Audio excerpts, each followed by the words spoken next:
I think to hear a message similar to what Mr. Carville said in the last election, but it's the regime's stupid rather than it's the economy. The problem is the regimes in the Mideast that support terrorism and give sustenance to it, whether it's the Taliban or Saddam Hussein or part of the Iranian regime, Syria. One needs to either get a change in posture of the regimes or change the regimes. Otherwise, you're just swatting mosquitoes to try to deal with malaria. You have to do something about the swamp. Bin Laden is a terrible, big, powerful, angry, evil mosquito, but he is just a mosquito. The problem is behind him. The problem is the people who support him. Let's talk about what's being done to swat him. This is Scott Levy from Arlington Heights, Illinois.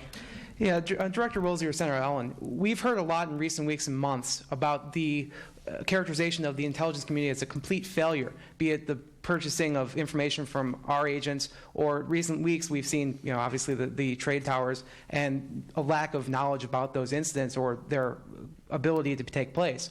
My question is, have we done anything, or can you enlighten us of activities in recent weeks that the intelligence community has taken to be proactive? How should we be confident in our intelligence community when it certainly seems that they have failed us in many different instances? Well, Senator Allen made a very good point earlier that we have to be able to penetrate these terrorist groups overseas. And in 1995, I hasten to say, after I stepped down from the job, the CIA adopted some guidelines that make it difficult to penetrate terrorist groups because one is deterred, if one is a case officer, from recruiting a spy inside a group if that spy has some violence in his background. Well, that's like telling the FBI to penetrate the mafia, but you can't put any crooks on your payroll as informants. It's nuts. Hopefully that will change. The CIA actually overseas did a rather good job back in 1999 at blocking some terrorist incidents that were going to take place at the end of '99 for the year 2000. But the budgeteers in the executive branch, and possibly in the Congress later, but mainly in the executive branch, in our time-honored American fashion, as soon as Y2K was over, they dusted off their hands and said, well, the terrorism problem is solved, let's cut the budget. And so for the last year or two, the budget for counterterrorism work by the CIA has been down. That's two of the things that need to be changed. All right, panelists, thank you. You're watching one other thing. Sorry, Senator. I agree with everything he said.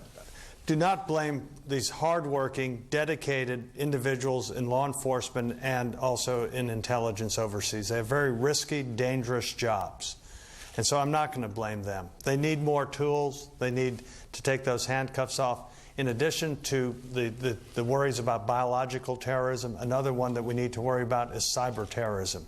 Again, that's something that could just really foul up not only transportation but finances and our power grids in this country. Absolutely. So, all right, members of the panel, we're going to take a break, and we'll be back soon with our Crossfire special town meeting, How America Responds to Terrorism, live from the campus of George Washington University. We'll be right back with more questions from our audience.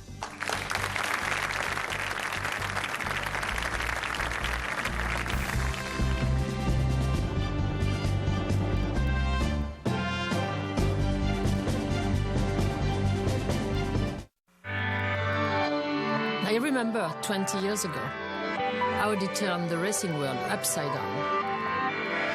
First by introducing a race car with quattro all-wheel drive, and second by having a woman drive it.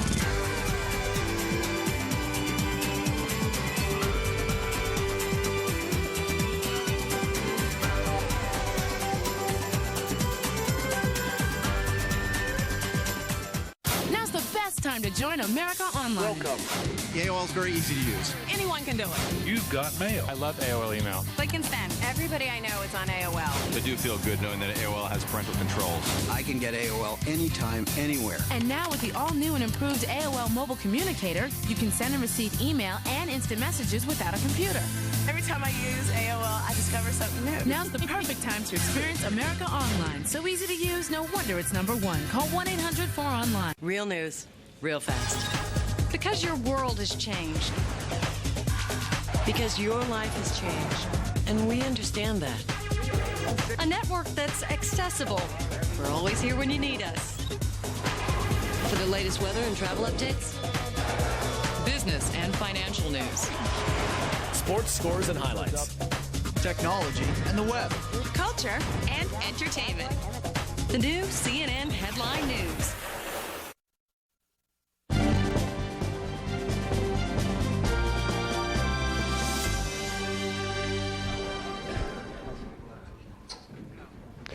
Welcome back to Crossfire Special Town Meeting. We're here at George Washington University in Washington, D.C., talking about the tragic events of 6 days ago. With us, a terrific panel. Let me ask you, James Lee Witt, what can the average American do to protect him or herself from future terrorist attacks should they happen? Well, I think the most important thing they can do, Tucker, is to sit down as a family and put a plan together that they could have as a family and knowing what to do if some type of an event happens. Because if you have children at school and both the parents are at work, then you need to, and if an event happens that disrupts that community, then they need to know of somebody's phone number, aunt or uncle or cousin in another state or out of that area, that they could all call just to say that we're okay. Because the fear of not knowing, it causes a lot of other people to get affected or hurt because they're very concerned about their family. And then also they can sit down and make sure that they have, if you're preparing for a hurricane or tornado or whatever it may be, make sure you have a kit in your home to be prepared. Those are just small things. Doesn't cost much at all. You can go to one of your local stores and buy what you need. And talk to your local emergency manager, your local fire chief, or your local police chief, and say, what will you do if this happens? How can we be prepared? And that's very important. Thank you. James Lee Witt, former director of the Federal Emergency Management Agency. Question now for Jeff, Woodbury, New York. Correct, Jeff? Correct. You got the microphone. My question is addressed to anybody. Accepting that there is a war and accepting that it could be very extensive with many countries involved, do I, as an 18-year-old American citizen, have to worry at all about the potential of some kind of a draft? Well, Senator, that answer would be partly up to you. How do you answer that? This was brought up. We had a briefing meeting today, and I don't see any reason for us to reinstitute the draft. What I do find interesting is how this tragedy has brought out the best in America, whether it's firefighters, rescue squad members, law enforcement, but a lot of folks actually enlisting, volunteering. And I like the approach of people volunteering. I see no reason to reinstitute the draft. I'm sure that's good news to everybody here in this audience. Do you notice that I could feel the tension in the room when that question was asked. Justin has a question. Justin, where are you from? I'm from Manhattan. Manhattan. I was born and raised in New York City. So, my question is for anyone on the panel. If we do take out Osama bin Laden, what happens if he's just a cell under somebody that we don't know? That there is even more of a hierarchy? And if that happens, what do we do then? Do we just continue going after everybody? This could be a never-ending process of going up. This is for anyone on the panel. No, that question is directed at Robin Wright. I think it's clear that Osama bin Laden is the Ford Foundation for Islamic extremists. He's the money bags. He makes it possible.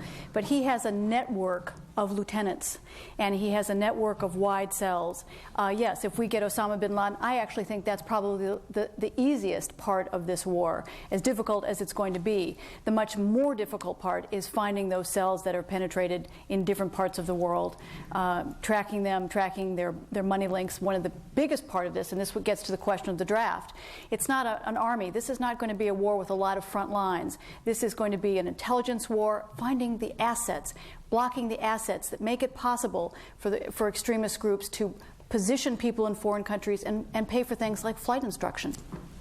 But if you get Osama, does that necessarily solve the problem? Does that kill the network? No, not at all. And I think that this network has been in place long enough, it is diverse enough, and it has enough connections to groups like Egypt's Islamic Jihad that it's a very wide war that we are about to wage. Okay, we have a question from Andy Compton from Anchorage, Alaska. I was wondering, in the recent weeks, we've finally found somewhat of a peacefire in Israel, and I'm wondering if, after seeing videos of the Palestinians cheering in the street, if we need to worry about that just completely erupting again. Mr. Woolsey, what do you make of those videos that apparently Did you say a peacefire? What? Ceasefire, I think. A ceasefire, yes. Sorry, ceasefire. Well, not exactly a ceasefire. I mean, certainly not from the Israelis' point of view. I think that on this issue, we are really dealing with Yasser Arafat, someone who has shown himself, and those who are basically in power in the Palestinian Authority, has shown himself to really want to end the existence of the State of Israel. We hoped that what we had from 1993 until last summer was a Palestinian version of Sadat. If not quite as good as Sadat, at least something close enough that he would have gone along with a reasonable deal. He was offered an extraordinarily generous deal by Prime Minister Barak and rejected it and started killing Israeli women and children. And as far as I'm concerned, there wasn't a ceasefire. And I think a lot of Americans will increasingly, and I think sadly, begin to turn even further away than we have now from the prospect of trying to broker a peace in the Mideast by those pictures of the Palestinians dancing and cheering at the sight of 5,000 Americans dying. Director, I'm going to interrupt because we just have about a minute left. This is Maeve from Pennington, New Jersey. How can we fight terrorists within other countries without fighting the countries themselves? I guess, Robin, you start that and we'll go around.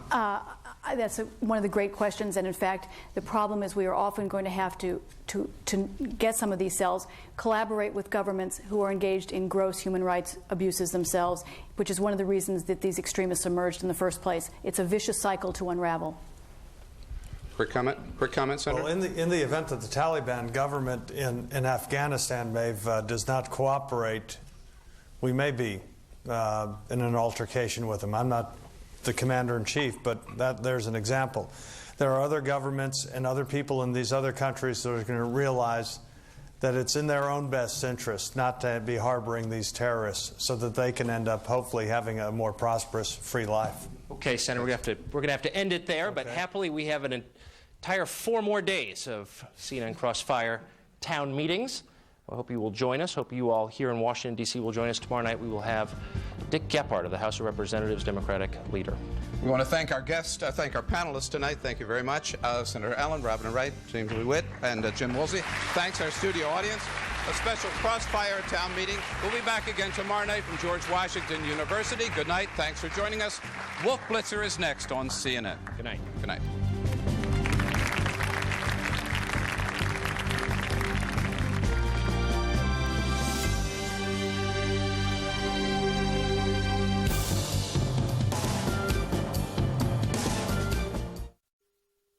Closed captioning for this program has been provided by Verizon Communications. For the latest developments as events unfold in America's new war, stay with CNN.